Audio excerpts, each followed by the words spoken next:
Sindaco, tante polemiche, ieri sera un consiglio comunale sicuramente abbastanza infuocato. Ecco, come mai Realmonte diminuisce la Tari e pur iniziando insieme al vostro comune la differenziata, invece abbiamo visto che Porto Empedocle l'aumento addirittura si parla di 500.000 euro. No, non sono queste le cifre, l'aumento è il minimo del 12% e per famiglia sarà una piccola cosa, ma in realtà noi ieri abbiamo approvato il piano finanziario che è un piano presuntivo. Il problema è che Realmonte ha presunto di avere un'entrata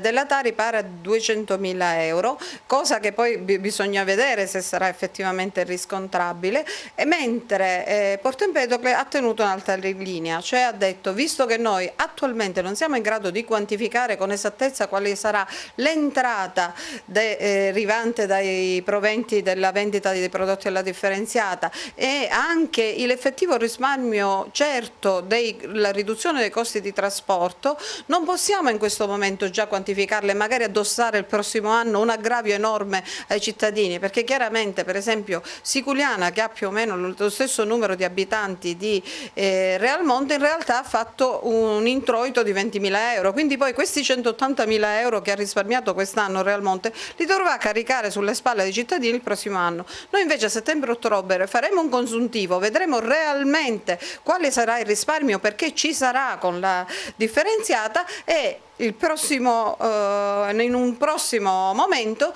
questo risparmio lo effettivo e non presunto, perché poi sappiamo con i giochetti bilancio quello che può succedere nelle città, l'abbiamo sperimentato purtroppo a Porto Empedocle, abbiamo preferito dare dei dati concreti e certi e procedere in un secondo momento allo scorporo di quello che risparmieremo. Faccio presente che noi già con la differenziata abbiamo conseguito l'obiettivo del 67%, la legge impone di raggiungere il 65% nel 2018, questo ci consente di risparmiare ben 3 euro almeno a tonnellata, perché noi pagavamo una sanzione per il fatto che non avevamo la differenziata che corrisponde a questa cifra, e tutti i comuni che entro